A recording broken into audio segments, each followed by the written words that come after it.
스토킹 피해 사건이에요.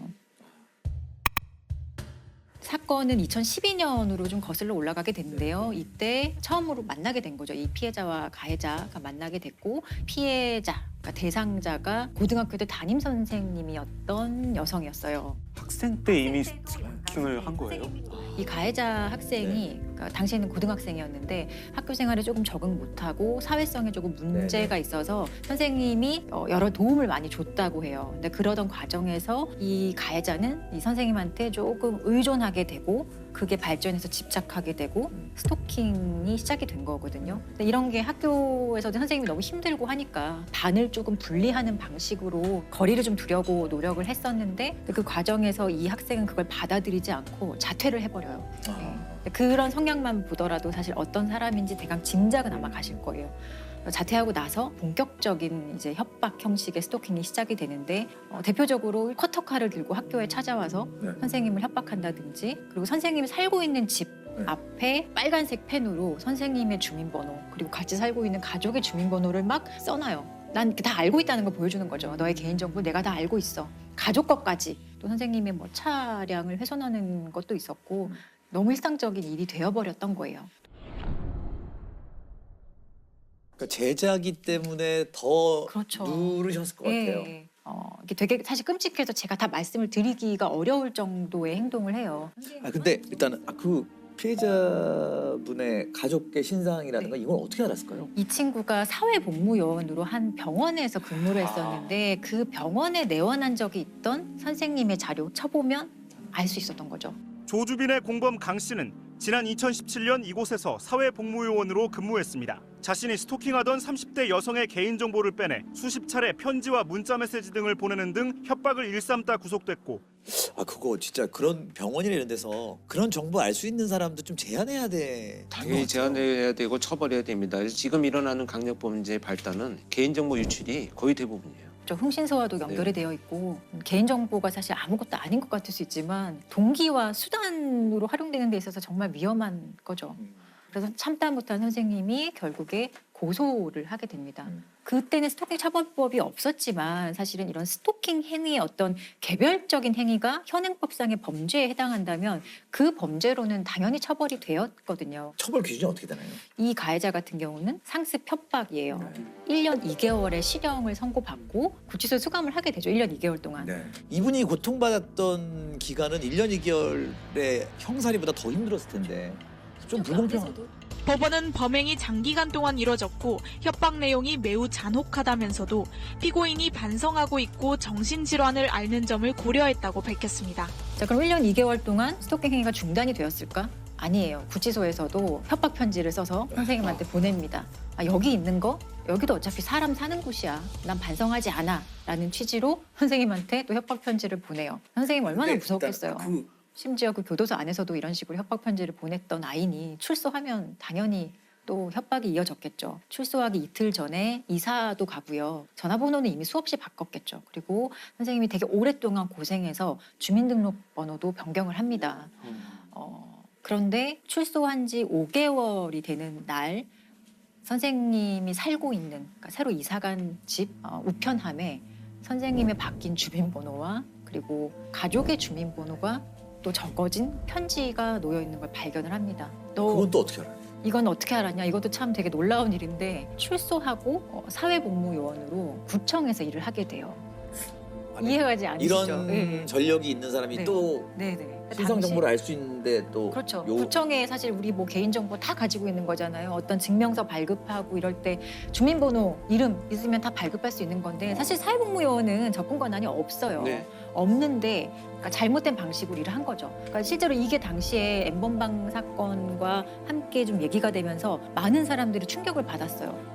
박사방 운영자 조주빈은 공익근무 요원들에게 신상 정보를 받아서 피해 여성들을 협박했죠. 공익요원에게 한 건당 15만 원씩 주겠다고 제안하는 것으로 드러났습니다. 공익근무 요원 강모 씨도 개인정보를 빼내 수차례 조주빈에게 건넸지만 60만 원밖에 못 받았다고 주장했습니다. 황당한 건 복무기간이 남은 강 씨가 출소 9일 만에 구청 공익으로 배치돼 개인정보에 또다시 접근할 수 있게 됐다는 겁니다. 구청은 과거 강 씨가 개인정보 유출 관련 전과가 있는지도 전혀 몰랐습니다.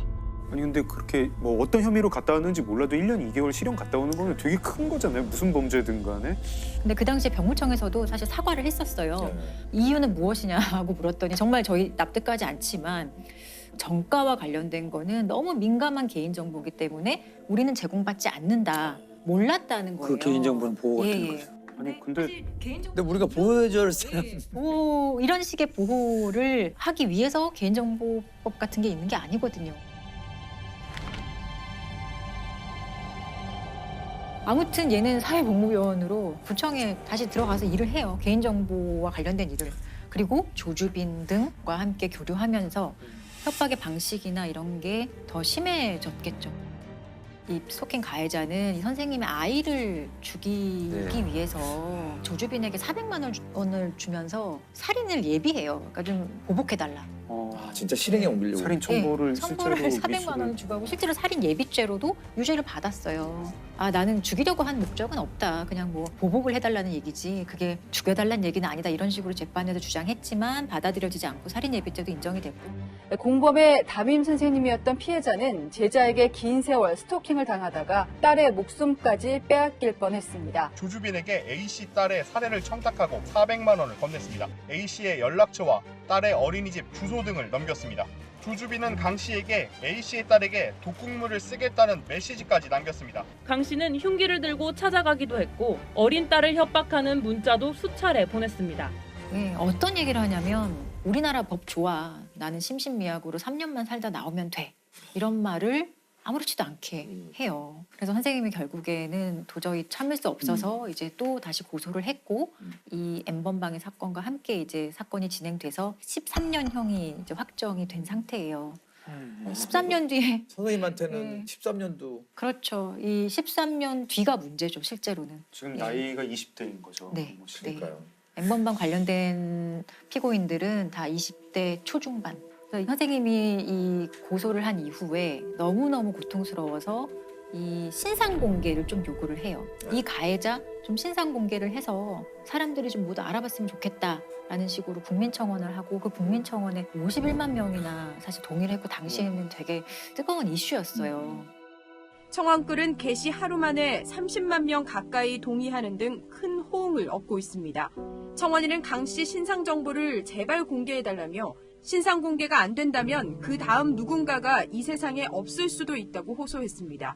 좀 이런 얘기를 올리신 게 있는데 사실 이게 되게 스토킹 피해자가 겪는 전형적인 고통과 끔찍함과 어떤 무력감을 잘 담은 것 같아서 제가 한번 읽어드릴게요. 실형을 살고 나와도 달라진 것이 없는데 저는 이제 어떻게 해야 할까요? 아이의 이름, 주민번호, 어린이집까지 모두 다 알고 있는데 이제는 어떻게 도망갈 수 있을까요? 저에겐 이름이 몇 개가 생길까요? 주차장에서 언제쯤이면 마음 편히 집에 들어갈 수 있을까요? 지금은 아이가 어려 부모가 옆에 있지만 나중에는 그 사람 얼굴도 모르는 우리 아이에게 무슨 일이 벌어지면 전 어떻게 살 수 있을까요? 언제쯤이면 발 뻗고 잘 수 있을까요? 라는 얘기를 했는데 너무 무섭죠. 이게 스토킹이 되게 막연하다고 생각하실 수 있지만 실제로 그냥 이 사건 한 번만 이 피해자 입장에서 바라봐 준다면 하루를 그냥 온전하게 보내기도 정말 어려운 게 스토킹 피해거든요.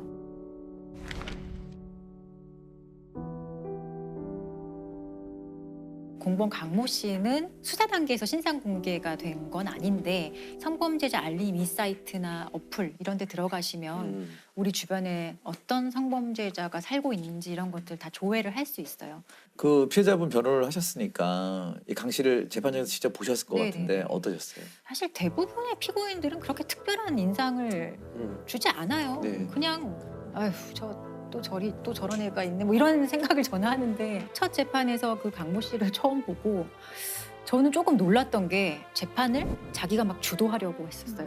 네, 자기 변호인도 있는데 자기가 먼저 막 얘기를 하고 아주 당당하고 거침없이 막 얘기를 하는 그 애티튜드의 문제였다고 생각을 해요. 사실 피고인들의 진심 어린 반성 이런 거는 저는 그런 거는 기대하지 않는 사람 중에 하나거든요. 그거는 신도 몰라요. 피고인 본인만 알아요. 내가 진심으로 반성하는지 안 하는지. 그렇지만 법정에 와서는 그래도 반성하는 척하는 쇼는 다 하거든요. 근데 그러한 쇼도 전혀 하지 않았던 상당히 특이한 사람. 최후 변론하는 과정에서 이 피고인이 어떻게 얘기를 했냐면 전 되게 놀랐었어요. 이런 얘기를 이 나라는 발달 장애가 죄악이다. 따라서 저는 이 나라를 떠나서 다시는 살아오지 않기 위해서 총력을 다할 것이다. 제가 법적, 생물학적 한국인이란 게 부끄럽습니다.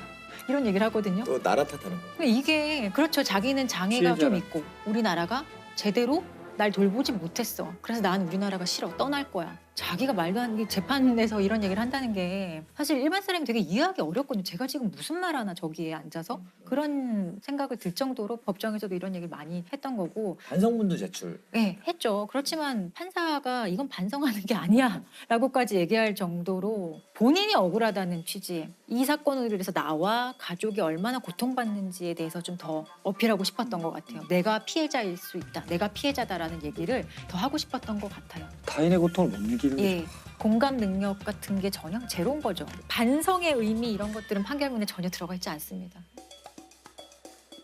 공익근무요원 강모 씨는 따끔한 질타를 받았습니다. 법원에 낸 반성문 때문이었는데요. 강 씨가 진심으로 반성하기보단 판사님은 교정기관에 수용된 적 없으셔서 모를 것이다란 취지의 내용을 담았기 때문입니다. 재판장은 강 씨가 범행 내용이 안 좋은데도 자꾸 억울하다는 태도를 보이고 있다고 지적했습니다. 이런 반성문은 안 내는 게 낫다. 반성 태도를 알리고 싶다면 생각을 하고 쓰라고도 했습니다. 그렇죠. 일단은 지금 이제 스토킹 법이 개정되면서 몇 가지 아쉬운 점들이, 이 범죄를 저지른 사람들이 이런 정상적인 사고가 아니라면 뭐 형량도 강하게 처벌하기 중요하지만 치료적 개입이 반드시 되지 않는다면 그냥 들어갔다 나왔다 반복되는 것밖에 안 된다. 이런 의견들이 많죠. 일단은 스토킹의 행위, 스토킹 가해자에 대해서 좀 처벌을 하는 게 목적인 법률이기는 해요. 그러니까 아직은 스토킹 피해자에 대해서 좀 충분한 피해 보호라든지 예방을 하기 위한 법률이라고 보기는 좀 무리가 있어요. 보면 아까 지금 얘기 들어보면 한계도 분명히 보이는 것 같고 좀 문제점들이 좀 보이는 것 같아요. 근데 이런 문제가 있을 때는 사실은 법률이 완벽할 수는 없거든요. 심지어 처음 입법된 법률이기 때문에 그런 문제점을 빨리빨리 파악하고 사실 개정을 하는 거는 제정하는 것보다 훨씬 쉽잖아요. 그러니까 현장의 피해자들이 어떤 고통을 겪고 있는지, 그리고 스토킹 범죄라는 게 아주 특성이 분명한 범죄거든요. 창의적으로 진화하는 방식이기 때문에 그런 범죄의 특성을 파악해서 끊임없이 법률이 따라가야 돼요. 법률이 절대 앞서갈 수는 없거든요. 네, 법률은 뒤따라가야 돼요. 계속 예, 계속 개정에 좀 적극적이어야 할 필요가 있는 거예요.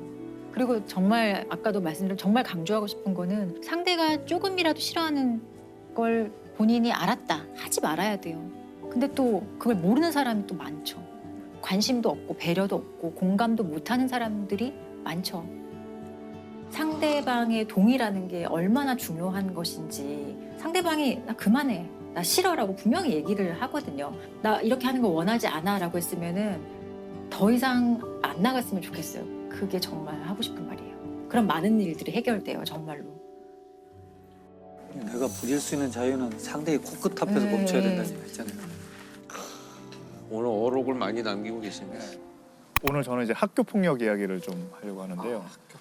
점점 사회적으로 이제 크게 문제가 되고 커서도 계속 상처를 갖고 있잖아요. 뭐 아직도 잊지 못하는 분도 많고 제 주변에도 그렇고. 강원도 강릉에서 17살 여학생이 또래들에게 집단 폭행당한 사건이 뒤늦게 알려졌습니다. 여중생들이 또래 친구에게 성매매를 강요하면서 마구 폭행하는 일이 벌어졌습니다. 한 중학생이 개인 SNS 계정에 올린 영상입니다. 책가방 4개를 둘러맨 남학생이 또래 학생들에게 욕설과 괴롭힘을 당합니다. 폭행으로 근육이 파열되고 뇌진탕 진단까지 받았지만 발설하면 가만두지 않겠다는 협박까지 받았다고 말합니다. 학교 폭력의 개념이 뭘까요?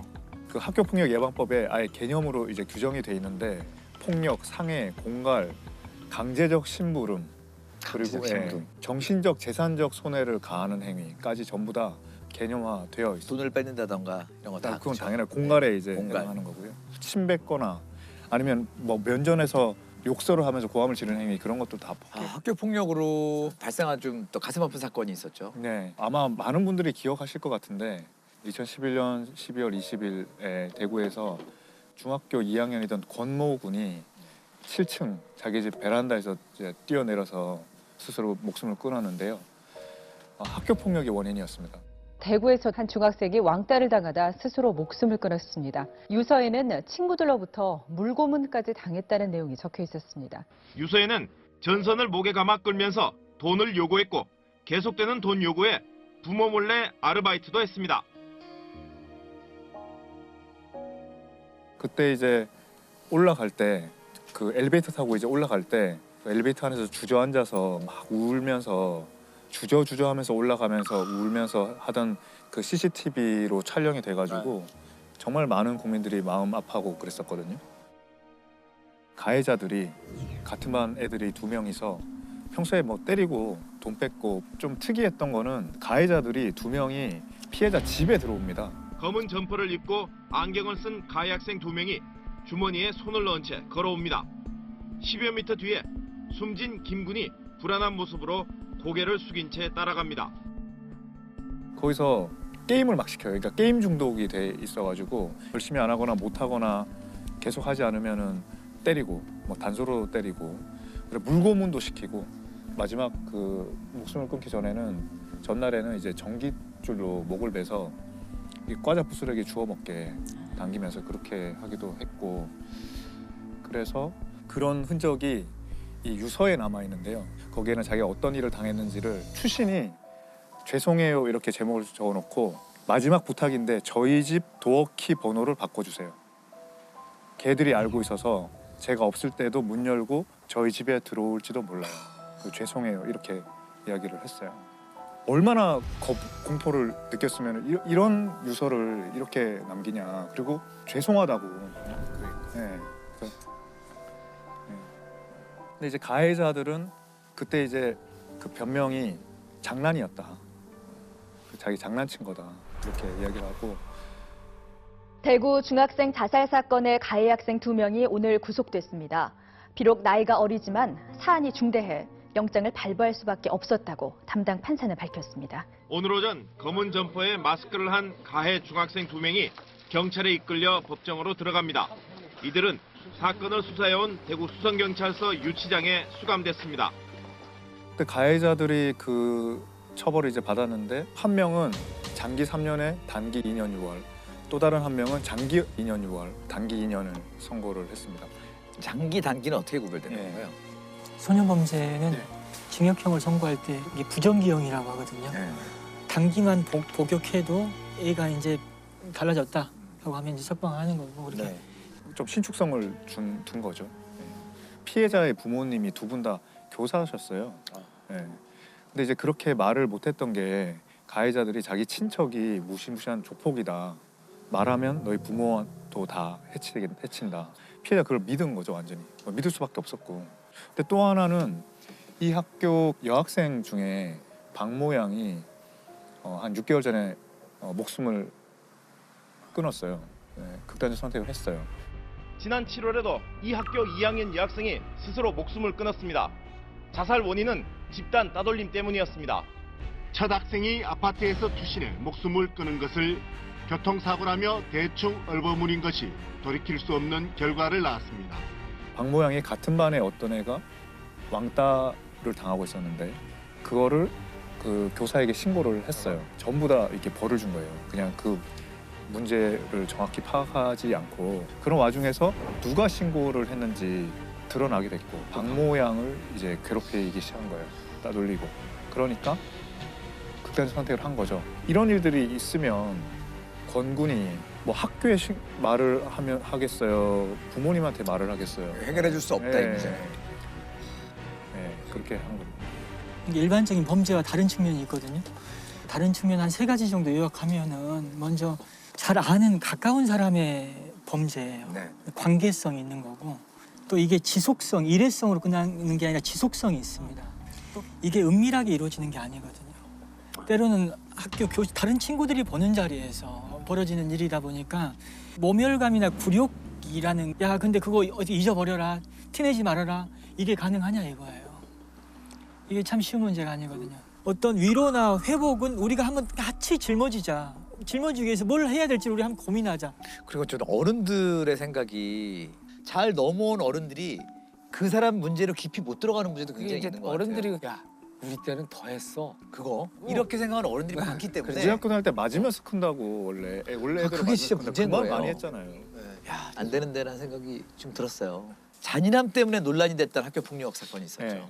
2017년 8월 1일에 부산의 사상구에서 6명의 여학생들이 한 여학생을 이제 공장지대로 끌고 가서 의자로 내리찍고 그때 철제 무슨 공구 같은 걸로도 때리고 하도 많이 맞다가 이제 의식을 잃었는데 거기도 또 때리고 피범벅이 돼서 무릎 꿇고 있고 그런 데도 때리고 막 그런 동영상이 촬영돼서 좀 사회적 공분이 일었었죠.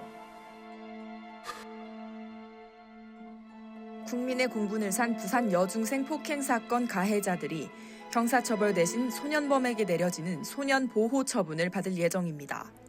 재판부는 신체적, 정신적으로 미성숙하고 판단 능력이 성인에 못 미치는 소년에게 성인과 동일한 책임을 물을 수 없다며 교육을 통한 개선 가능성이 전혀 없다고 할 수 없다고 결정 이유를 밝혔습니다. 사건이 알려진 뒤 청와대 홈페이지에는 소년법을 악용하는 청소년들이 늘고 있다면서 관련 법 폐지를 주장하는 청원글도 잇따르고 있습니다. 이 소년범 처벌은 일반 성인 처벌하고 어떻게 좀 차이가 나는지 좀 알 수 있을까요? 그러니까 이제 이 사건이 제일 중한 애가 소년 보호 처분을 받았습니다. 소년 보호 처분. 10호 처분을 받았을 텐데요. 소년 보호 처분을 받았다는 거는 형사 처벌을 받지 않았다는 거거든요. 네. 그러니까 이론은 그냥 부모님이나 외부 위원한테 위탁을 해서 정기적으로 면담을 하게 하는 거고요. 가장 큰 10호는 소년원에 2년 가는 거. 그다음에 뭐 9호는 6개월 가는 거. 8호는 1개월 가는 거. 그다음에 6, 7호는 시설에 들어가는 거고요. 4, 5호는 보호 관찰을 받는 거. 3호는 사회봉사를 하는 거. 또 2호는 수업을 듣는 거, 수강 명령을 받는 거. 8, 9, 10호는 이제 소년원에 가는 거죠. 소년원은 학교입니다.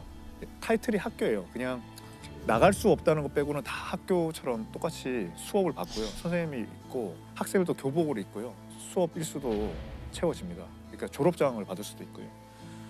근데 교화에 좀 효과가 있는지 모르겠어요. 소년원이라는 곳. 소년 사건 하는 판사들한테 얘기를 들어보면 효과적이라는 거예요. 예를 들면 그냥 형사법만 있으면 아이들은 되게 초범이죠.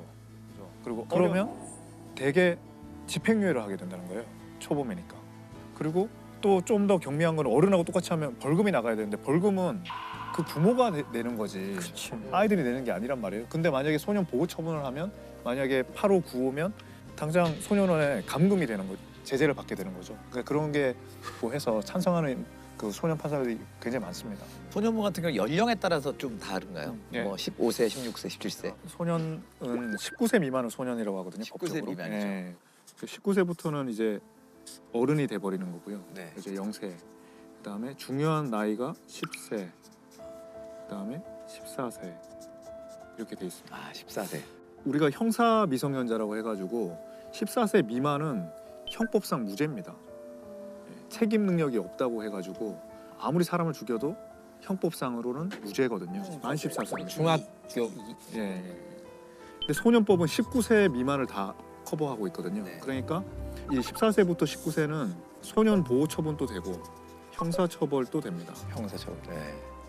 근데 이 중에 뭘 선택할 건지는 뭐 검사나 판사가 그때 사건을 보고 이제 선택을 하는 거죠. 만약에 소년 보호 처분은 최대한이 소년원 2년이기 때문에 이거보다 훨씬 더 중한 죄를 저질렀다라고 판단되면 이제 형사처벌로 가는 거죠. 형사처벌로 가면 아까 말했던 그 권군 사건의 경우에 형사처벌로 가는데요. 그래서 이제 그 징역형이 나온 거죠. 이걸 이제 범죄소년이라고 그러고요. 10세부터 14세가 있습니다. 여기는 촉법소년이라고 합니다. 촉법소년. 이거는 형사법령에 저촉되는 행위를 한 소년이라는 걸 줄임말로 하거든요. 이거 촉법소년이라는 법적인 용어가 있는 건 아니에요. 이쪽은 형사처벌은 안 되는 거고 무죄니까 소년보호 처분만 되는 거죠. 근데 이제 그 0세부터 10세 사이는 이제 범법소년이라고 해가지고 여기는 아무런 처벌도 안 되는 거죠. 이렇게 이제 나눠지고요. 그 촉법소년에 관해서 특히 의견이 분분한 걸로 좀 알고 있거든요. 만 14세 이하의 아이가 알고 좀 악용한다던가. 말씀대로 굉장히 중한 살인죄를 저지른 경우도 왕왕 있습니다. 네.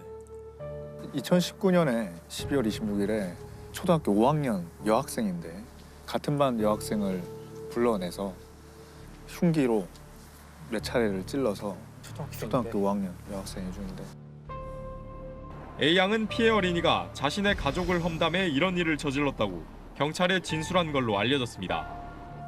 저희 무죄죠. 형법상은 무죄죠. 일단은 기소할 수 없는 거죠. 기소할 수 어떻게 없고. 돼요? 그럼 이제 촉법소년이니까 소년 보호 처분을 할 수 있죠. 아까 말했지만 소년원을 가려면 8, 9, 10호인데 그보다 경미한 보호 처분을 받아서 또 여러 가지 뭐 사회적 논란이 있었던 것 같습니다.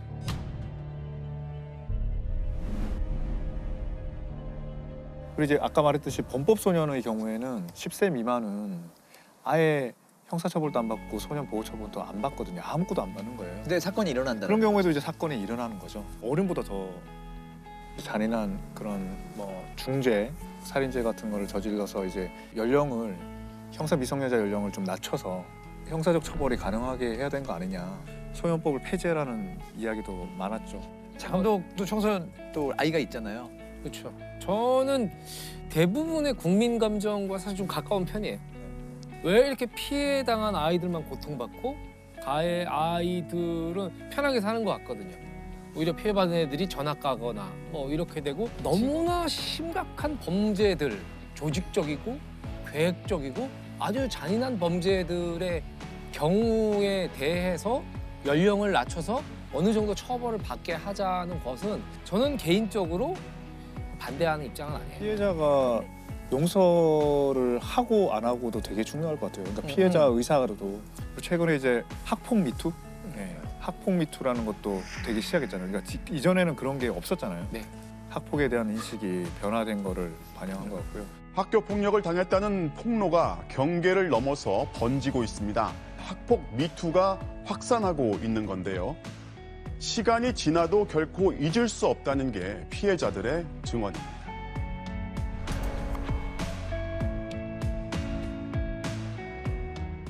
프로파일링을 시작한 초창기인데 2001년도에 발생한 사건인데요.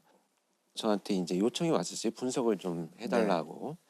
그래서 이 범인이 체포된 이후에 직접 가서 그 범죄자와 면담을 장시간 했던 사건입니다. 사건 내용을 이제 소개를 들어보면 이 아이의 부모는 24시간 운영하는 식당을 갖고 계셨어요. 그래서 열심히 일을 하시면서 그 아이가 둘이 있었는데 이제 14살 된 큰아들과 11살 된 둘째 아들이 집에서 생활을 하고 있었습니다. 그런데 이날 아버지가 집에 돌아와서 보니까 아이들이 집에 있어야 되는데 소리가 없어요. 네. 그래서 작은 방에 문을 열어봤더니 이 11살 된 둘째 아이가 그냥 누워있는 상태에서 뒷머리를 강력한 둔기로 공격을 받아가지고 피가 그대로 고여있는 상태로 쓰러져 있는 거예요.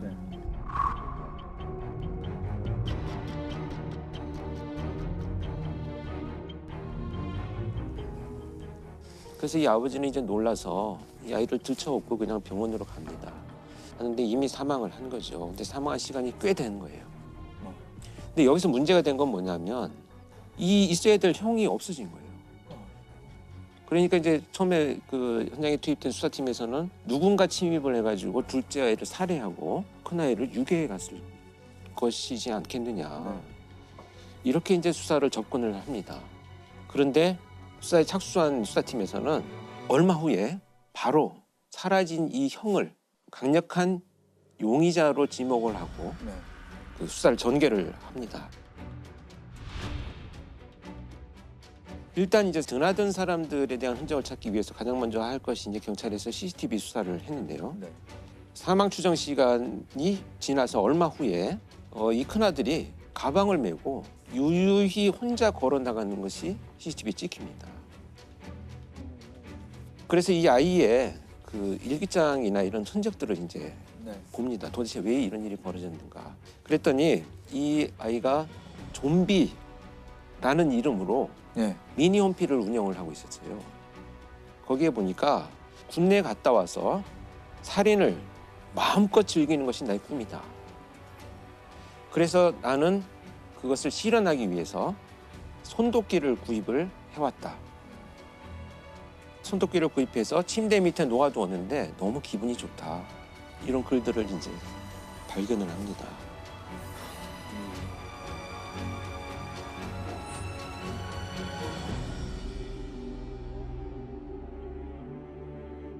더군다나 이제 거기에서는 더 그 충격적인 것은 이제 가족하고 내가 더 이상 정이 들면 안 되겠다. 그게 그냥 아이들이 생각하는 중이병 차원을 넘어선 거 아닙니까? 완전히 넘어선 거죠. 이 정도는 사실 표교수 잘 알겠지만 이 정도의 사회적 분노라는 것은 보통 30대를 전후해야 그동안 쌓인 분노가 표출되는 정도인데 14살 아이가 이런 걸 쏘는데 믿어지지가 않는 거죠. 그런데 사실 이런 흔적만 가지고 어떤 일이 있었다는 것을 우리가 판단하기는 굉장히 위험하죠. 그래서 조사를 해보다 보니까 결국 이제 학교 친구들한테도 이런 살인에 대한 이야기들을 그동안에도 쭉 해왔는데 친구들은 뭐 좀 이상한 아이야. 뭐 그냥 뭐 별종이야. 뭐 이 정도로 그냥. 그렇죠. 또 한 가지 충격적인 것은 장래희망에 살인업자라고 써놨었어요. 네. 그래서 이 선생님은 이것을 간과하지는 않았어요. 그래서 부모한테 연락을 해가지고 아이가 좀 치료를 개입을 해야 되는 거죠. 그렇죠. 치료 받아야죠. 근데 이 부모님은 우린 너무 화목하고 원하는 걸 다 해주고 이렇게 지냈는데 정신과 치료를 받으라고 하니 이거 참 난감했던 거죠. 부모 입장에서 이해가 안 되는. 원인을 찾지도 못하겠고 이런 이제 상황이 전개됩니다. 그래서 이제 이런 흔적들을 찾고 수색을 하던 중에 배회하고 있는 아이를 이제 체포를 합니다. 그때 가방 속에 동생을 살해한 손도끼를 그대로 넣고 있었어요. 그 가방을 메고 있었던 거죠. 이렇게 해서 체포가 됩니다. 초등학생은 동생을 살해한 혐의를 받고 있는 형이 어젯밤 붙잡혔습니다. 광주시 계림동에서 발생한 초등학생 살해 사건의 용의자로 사건 발생 14시간여 만에 검거됐습니다. 양군은 잠을 자고 있던 동생에게 흉기를 휘둘러 숨지게 한 혐의를 받고 있습니다. 아니, 왜 살해했을까요, 동생을? 왜 하필 타겟이 동생이 돼야 했을까요? 면담을 할 당시에 들은 이야기들을 좀 이제 전달을 해드리자면 이렇게 이제 살인을 너무 하고 싶다는 생각이 어느 날부터 이제 발전이 되어가기 시작을 하면서 이 아이가 당시 이제 체격이 굉장히 작았어요. 키도 작고 몸집도 작으니까 매일 팔 운동을 했다는 거예요. 왜냐하면 내가 공격을 하다가 실패를 하면 너무 왜소하기 때문에 다시 공격을 받으면 실패하니까 열심히 운동을 하고 이 손도끼를 가지고 막 달려가면서 나뭇가지를 막 이렇게 쳐서 연습을 하는 거죠. 근데 이 기간이 1년 정도 되니까 이제 자신이 생긴 거예요. 아, 1년 동안 그걸 연습을 한 거예요. 연습해서 자신이 생겨가지고 이제는 실행을 해야 되겠다. 그런데 될지 안 될지 궁금한 거예요. 그 희생자가 바로 이 동생이 됐던 겁니다. 그래서 엎드려서 잠을 자고 있는 동생을 말씀드리기도 어렵지만 손도끼로 뒷머리를 내리쳐서 이제 살해를 하고 동생이 움직이지 않으니까 그의 표현에 의하면 아 이제 내가 할 수 있겠다라는 생각 때문에 너무 기분이 좋아서 동생한테 잘 가라 라고 인사를 하죠. 왜 동생을 죽였어요? 제가요 감정으로 사람을 죽인다면요 친구들 좀 싫은 친구들 죽였을 텐데 걔가 사람이니까 인간이란 것이 얼마나 나약했을까 해갖고 한번 해봤어요.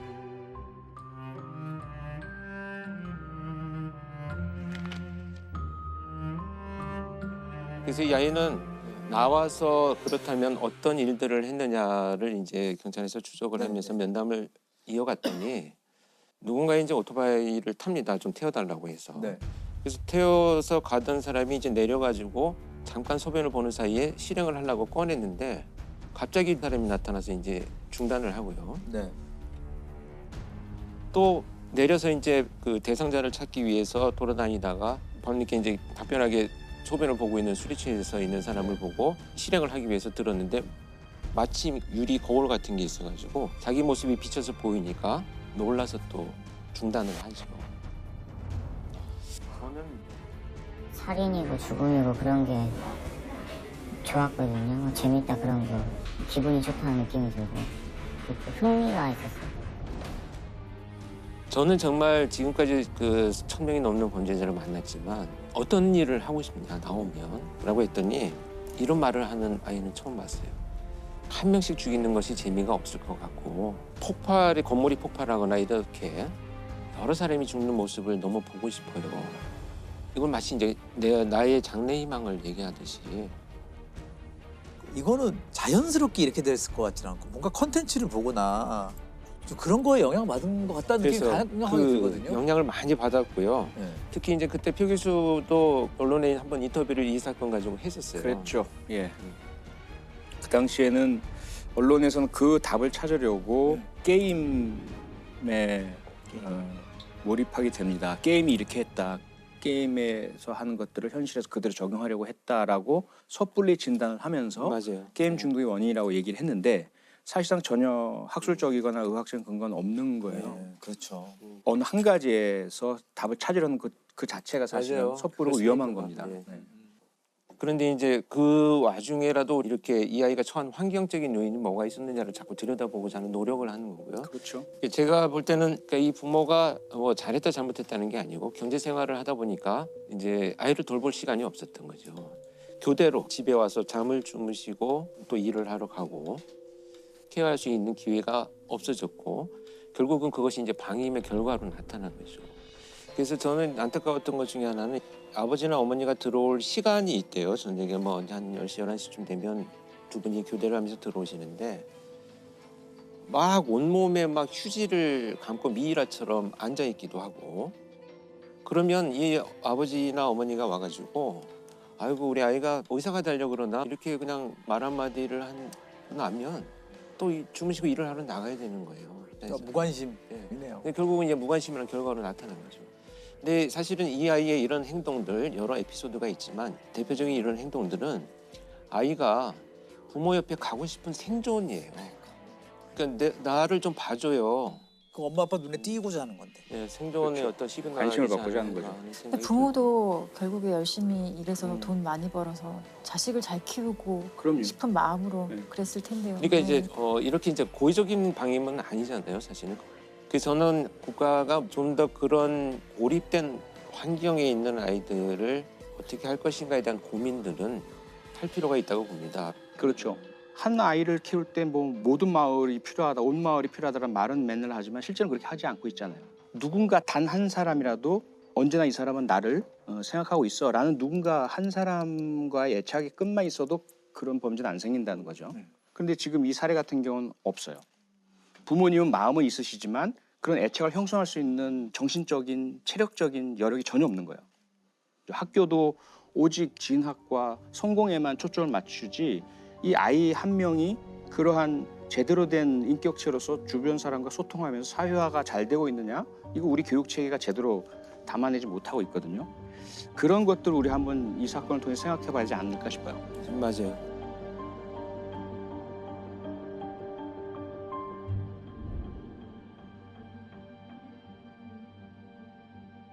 그러면은 형량은 어떻게 받았나요? 청량은 일단 소녀법이 적용이 돼가지고 이 사건은 재판은 비공개로 진행이 됐고요. 네. 4년 단기보호 처분을 받았습니다. 4년. 사실 수위가 높은 범죄였는데 처벌 논란이 꽤 있었을 것 같아요. 4년이잖아요. 보호처분. 성사미성년자니까 촉법소년. 표철 교수님은 촉법소년에 대해서 어떻게 생각하세요? 촉법소년 문제 간단치가 않죠. 근데 강한 처벌만이 해결책은 아닌 것은 분명하지만 가학적이고 강력한 범죄에 대해서는 오히려 처벌이 피해자에게도 그것이 어떤 회복 효과를 주진 않겠지만 그나마 회복의 출발점은 될 수 있거든요. 나에게 이런 행동을 한 가해자가 정의 심판을 받았고 처벌받았어 라는 것은 심리적 치료를 할 수 있는 첫 출발점은 돼요. 그런 출발점은 되기 때문에 강력범죄를 저지른 경우라면 온당한 처벌을 무겁게 받아야 한다. 그렇지 않고 또 주변의 잘못, 성인들의 잘못으로 인해서 행해진 그러한 청소년 범죄라면 그들에게는 환경 개선이 더 중요하다. 그것이 저는 핵심이라고 생각합니다. 근데 지금 소년범 같은 경우는 좀 다른 방식으로 우리가 좀 봐야 될 필요가 있어요. 소년법상 19세 미만을 소년이라고 하고 그 사이에도 여러 가지 나이로 분류가 되는데 10세가 되지 않은 아이들 같은 경우는 아무리 범죄를 저질러도 형사처벌되지 않고요. 그리고 10세 이상 만 14세 미만 이 사이에 있는 소년 범죄자들을 우리가 촉법소년이라고 많이 불러요. 근데 촉법소년의 연령을 더 낮추는 얘기도 있고 여러 가지가 있지만 아무것도 아직 실행된 건 없어요. 이 형사 미성년자는 사실 14세 미만 되게 오래됐고 한 번도 변한 적이 없는 거거든요. 우리나라 그게 50년대, 1950년대. 53년에 형법 제정되고 한 번도 맞아요. 바뀌지 않았기 때문에 사실 형사 미성년자의 나이는 이제 좀 고민해봐야 될 때일 것 같고 그래서 소년법도 이제 폐지하라는 여론이 사실 꽤 있어요. 그렇죠. 예. 지금 그런 소년법이라는 것 자체가 그러니까 반사회성을 가진 소년의 환경을 조정하고 품행을 교정하는 게 목적이거든요. 결국에는 이 사회로 다시 돌아와서 건전하게 성장할 수 있도록 소년들을 돕는 거거든요. 근데 제가 볼 때 소년법의 문제는 소년범죄 그 가정법원에서 심사하고 심리하고 이러면 정말 완전한 비공개고 검사가 들어가는 재판이 아니에요. 피해자들이 상당히 그 과정에 접근할 수가 없어요. 촉법 소년은 체포 구속되지 않고 조사를 거부하거나 귀가 의사를 나타내면 사건 조사도 할 수 없습니다. 소년부로 송치된 후에는 피해자 가족이 재판 날짜를 알 수도, 재판에 참석할 수도, 어떤 처분을 받았는지도 알 수 없습니다. 사실은 지금의 그 처벌의 모습, 사법의 모습은 회복적 사법이라고 해서 모든 것을 진짜 원래대로 돌려놓는 데 이념이 있거든요. 근데 이 회복적 사법의 가장 전제가 되는 건 가해자의 책임과 사과거든요. 피해자에 대한 사과. 그런데 피해자가 원하는 그렇죠. 동의가 있어야 돼요. 네. 전제가 있어요. 그리고 가해자도 충분히 반성하고 피해자에게 사죄할 명확한 의사가 있을 때, 이것을 확인했을 때, 그 다음에 준비 안 된 미숙한 가해자가 자기는 미안하다고 사죄한다고 하지만 그게 피해자에게 더 상처를 더 덧낼 수도 있거든요. 그렇게 하지 않도록 훈련된 그 중재자가 미리 얘기를 나누고 조정한 다음에 하는 거죠. 훈련된 중재자가 없어요. 그래서 안 되는 거예요. 그게 그게 핵심이죠. 그냥 돈으로 범죄 피해를 흥정하려고 한다는 생각 때문에 피해자들이 오히려 더 반감을 가진 경우가 많아요. 근데 이런 절차가 지금 이 소년법은 소년을 보호한다는 목적에 의해서 이런 것들이 많이 좀 잘 지켜지지 않고 있고 이런 것들을 하나도 개선을 안 하면서 소년범법을 없애라, 소년범을 강력하게 처벌하라 하는 것은 사실은 근본적인 해결 방안은 전 아니라고 생각을 해요. 결국 이런 아이들의 범죄는 성인 범죄로 이어질 가능성이 굉장히 높습니다. 결국 재범이 높다라는 이런 의미가 되겠고요. 그렇기 때문에 강력한 처벌, 당연히 논의가 되어야 되겠고 당사자한테 교정의 기회를 줄 수 있는 것들도 좀 연구가 돼야 되고 반드시 병행할 것이 이제 심리치료도 좀 국가에서 적극적인 개입을 하는 것이 교정뿐만 아니라 본질적인 예방을 하는데 도움이 되지 않겠나 하는 고민을 해봅니다. 참 이 촉법소년 그리고 또 소년범죄 얘기는 참 마음이 무겁습니다. 무겁죠. 예.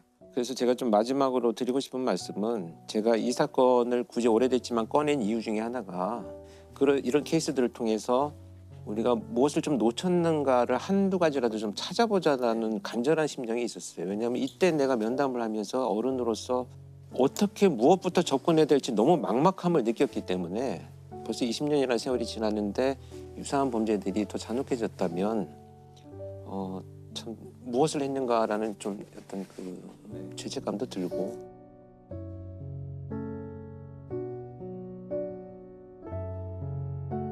아마 지금은 출소를 한 그런 문제들이 아마 안 일어나고 다행스럽게도 잘 지낸다고 믿고 싶어요. 2009년 10월에 있었던 서울 중랑구에 있었던 사건인데 10대 청소년 가족 첨부 방화 살인 사건이에요. 자, 2009년 10월에 새벽 5시쯤에 중랑구의 다세대 주택 반지하 방에서 불이 나고요. 현장에 가보니 엄마와 딸이 많이 이제 다쳐 있고 병원으로 옮겼는데 3, 4일 만에 모두 사망을 해요. 그런데 네 가족이 일가족이었는데 아버지는 사건 당일에 잠시 집을 비워서 그나마 화를 면할 수 있었고 또 아들이 있었죠. 근데 나중에 경찰 조사에서 확인해 보니 유류에 의한 화재로 밝혀졌어요. 방화 가능성에 무게를 두고 수사를 합니다. 그리고 이후 방화범을 잡게 되면서부터 충격적 사실이 밝혀지게 돼요. 불을 낸 사람은 15살의 삐곤이라는 동네 아이였고요. 이 방화를 부탁한 사람은 놀랍게도 이 피해자 가족의 17살 아들이었어요. 왜 청부를 했을까요? 보험금 때문에. 바로 보험금 때문에.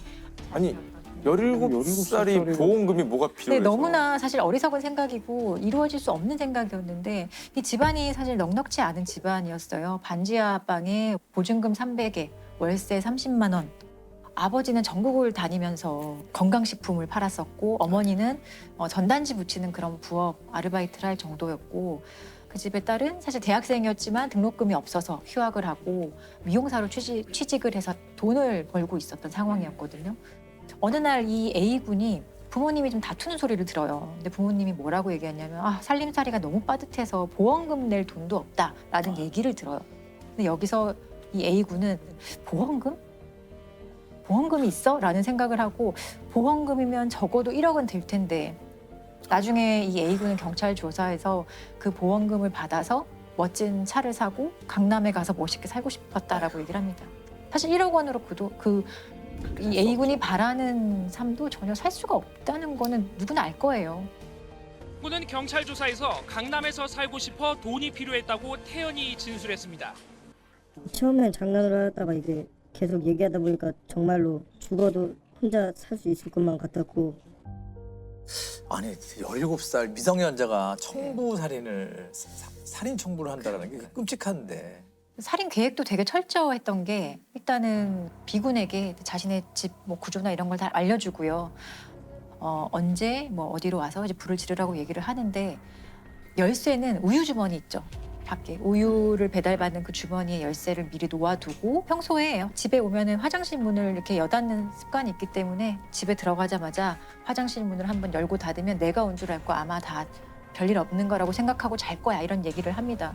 그래서 B군이 실제로 A가 시키는 대로 모든 것을 하고 거실에 휘발유를 뿌리고 불을 질러요. B군이 이 집에 들어갈 때 자신의 어떤 신분이 드러날까 봐 헬멧을 쓰고 들어가거든요. 얼굴이 혹시 어디에 찍힐까 봐 헬멧을 쓰고 들어가서 실제로 불을 내요. 그런데 이제 B군이 이제 급하게 이제 나오다가 옷에 좀 불이 붙었던 것 같아요. 그래서 운동복 바지랑 점퍼를 다 벗고 거의 속옷 차림으로 다시 도망을 갔다고 하더라고요. 범인이 어떻게 밝혀집니까? 당연히 경찰은 가족 중에 현장에 없었던 사람은 이 A군과 아버지잖아요. 그래서 A군이 아무래도 의심스러워서 한 3차례 정도 조사를 하는데 A군에게 너무 확실한 알리바이가 있었어요. 그 사건 발생 당시에 자신은 강원도에 그 여자친구와 놀러 갔었다. 그리고 그때 그 시간에 찍힌 사진도 보여주고 내가 이거 미니홈피에 업로드도 했다고 하면서 너무 명확한 증명을 하죠. 그리고 심지어 이 A군은 아무래도 우리 아빠가 의심스럽다라고 얘기를 하면서 경찰에 수사 혼선을 막 주기도 해요. 근데 이런 이 A군의 거짓말은 그렇게 오래가지 못했고요. 현장 CCTV를 분석한 결과 이제 B군이 방화범으로 이제 확인을 했고요. 그리고 B군은 범행일체를 자백합니다. 예. 그리고 A군에 대한 경찰 조사가 시작이 됐습니다. 근데 조사 과정에서 특히나 좀 황당했던 건 이 A군의 태도예요. 자기가 이렇게 가족을 살해했음에도 불구하고 너무나 이 뻔뻔한 태도를 보이고 막 통닭 한 마리를 치킨 통닭을 다 먹고 나중에 탕수육도 더 시켜달라고 부탁을 하고 자기 조서를 막 읽어보더니 막 웃으면서 와 이거 판사님이 보시면 진짜 나쁜 사람이라고 생각하겠네요 라고 하면서 막 웃기도 하고 경찰 입장에서도 되게 너무 황당하고 참 어이가 없는 거죠. 사실 이 A군과 B군에 대한 판결 일체의 정보는 아마 나오지 않아요. 미성년자에 대한 것이라서 아마 추가적으로 외부에 공개된 것이 없는 것 같은데 우연히도 이 B군의 스토리가 TV 다큐멘터리 같은 데 방영이 된 적이 있어요. 13년형을 선고받고 지금 소년교도소에 복역 중이다라고 얘기를 하는데 공범이 원래 같이 동네 선후배였는데 그 형이 저희 집에서도 막 자주 작업을 했었는데 네가 안 하면 형이 니네 할머니 죽여버리면 끝이야 하면서 하니까 그래서 밝혀졌네요. 예, 13년형을 선고받았는데 A군은 얼마만큼의 형을 선고받았는지는 전혀 확인이 안 되거든요. 근데 추측을 하건대 일단 이 사건은 A군의 어떤 방화 살인 교사로 시작된 범죄이기 때문에 정범이라고 할 수 있는 이 B군과 동일한 형을 받았거나 아니면 13년형보다는 최소 높은 형을 선고받지 않았을까라고 추정할 수만 있습니다.